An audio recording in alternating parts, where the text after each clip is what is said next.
Welcome back to the ocean that is Whilton Mill as we get ourselves ready for the junior Rotax. It's Jack McCarthy and Oliver York on the front row of the grid with Turner and Gamble, McDonald and McRoberts.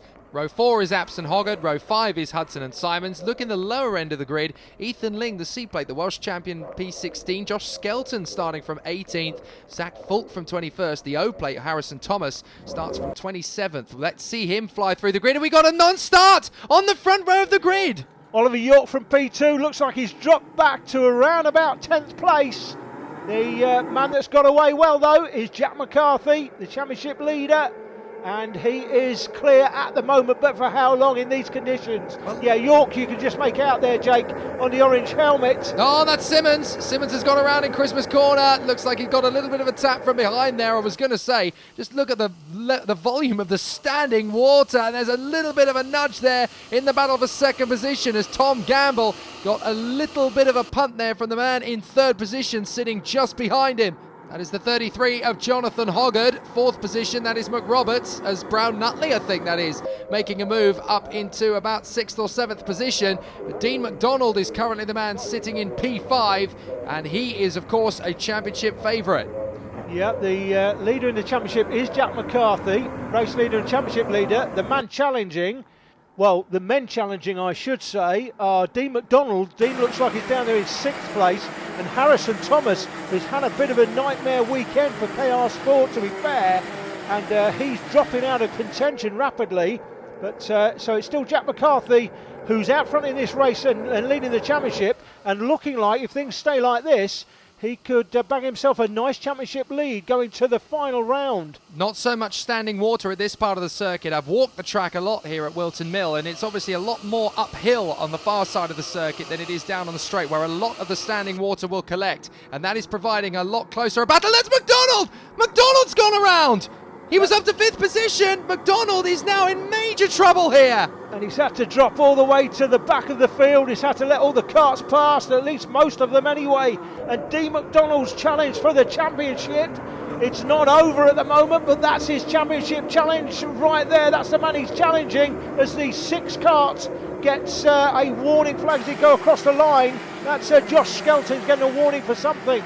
Well, Tom Gamble is using a bit more of the racetrack and a bit more of the sidelines in his attempts to go for McCarthy. A massive slide from McCarthy under braking, and that has allowed Tom Gamble to zip up the inside and get through. Now, let's not forget that these two are teammates in the Strawberry Racing fold, and they've already got challenge from Hoggard. Hoggard is having a go into P3. He has come, and now he's challenging the championship leader. I'm still absolutely astonished by the level of credibility Jonathan Hoggard has got at this level. Don't forget, 2 years ago he was racing on an indoor circuit down his local. Now he is questing with the best of the best in the British Championships. It has been an amazing transition, hasn't it, from effectively corporate kart circuits to this level of Jonathan Hoggard. I have said it before, is it worth mentioning again, Jake, that I think he should have stayed in Minimax. I know I will be depressing him and his parents, no doubt, by still reminding them, irrespective of the fact he's doing really well today and he's done fantastic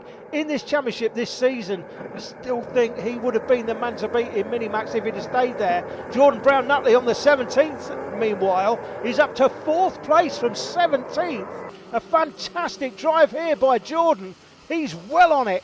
Yeah, he's done a good job there in front of the 24 of Thomas Turner. He is there as they battle over 4th position. Yellow flag. Somebody has gone up at Christmas corner. Not sure who it is, but Jonathan Hoggard's through into 2nd place. Didn't see where he got the move done on Jack McCarthy, but McCarthy is now thinking one thing and one thing alone: championship points. McDonald is a long way down the field by comparison. He can let those two go and still have a great advantage. Yeah, it wouldn't surprise me if he's got his mechanic on the side of the track giving him signals to suggest that McDonald's had an off, and obviously Harrison Thomas pretty much, because of Harrison's day so far, he's not really in contention as far as they're concerned. So he's probably getting a signal to say you are miles clear of your nearest championship challenger. Oh, big moment for Brown-Nutley. Turner's going to get straight up the inside of Christmas corner. It looked as if he got a massive bow wave there, Brown-Nutley. He hit a wet patch on the exit of Fine Lady, and it almost spat him into the scenery. He's managed to get it together, and now he's taking on Turner for 4th position again. And Ashby, that's not quite going to happen as they head down the Kenny Straight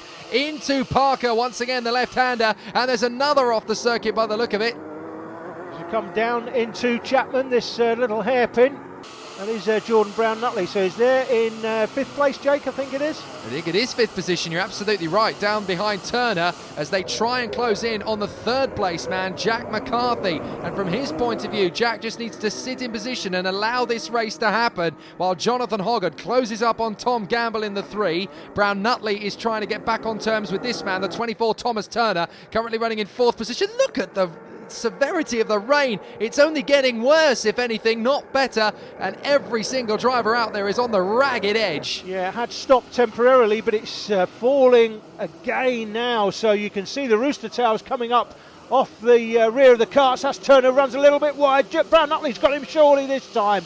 Lovely clean move there by Jordan. He's back through to 4th place and certainly close enough to the leader to think about winning this race from 17th.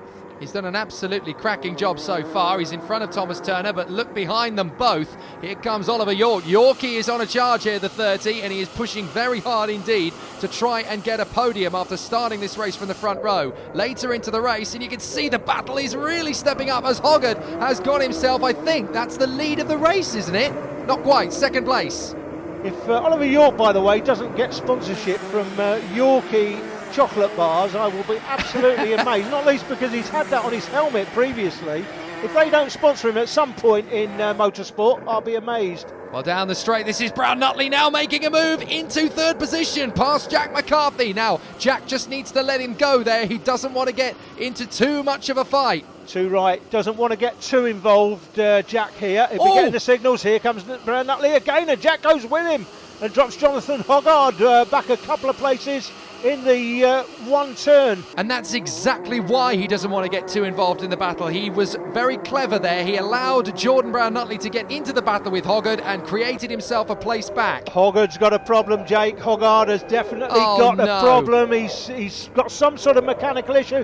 Could be water getting into the carburettor, but he's clearly got some sort of issue. He's still there, but he's slowed considerably in the last half a lap. Well, that's a disaster for him. Turning out to 4th position. 5th place is the 30 of York, and there's a warning flag going out to Ayrton Simmons a little later into the race, and now this battle has really stepped it up. York is up to 3rd position now, right on the tail of McCarthy, with Thomas Turner right on his tail. Turner looks to the right, then switches back to the left. York has got a good chance here to get past McCarthy, who is sitting in 2nd position. York's going to send it up the inside. McCarthy's now defending. They're tippy-toeing through Ashby, and Josh Skelton apparently is under investigation from the stewards for driving standards as Turner throws it up the inside of Oliver York, and York shuts the door. That was brilliant defending.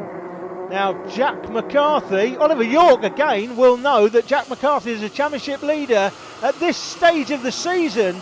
The dynamic always comes into play where the championship leader or somebody who's in contention for the championship can't defend too fiercely, and the drivers in behind know that, at least they should know that, and know that, you know what, I can throw one up the inside. He's got to let me have the corner.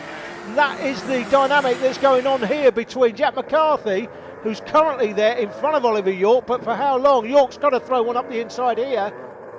He's not quite close enough under the braking zone. He may get an opportunity into Ashby, though, as they come out through Inkermans, through the right-hander. Oh, he's actually having a look on the inside, and that's allowed McCarthy to run wide. Here comes Turner now to try and take on York. That's almost a complete hash for McCarthy. He almost threw it straight into the barriers there, and Oliver York is under investigation. Let's look at it again. Alan, what do you think?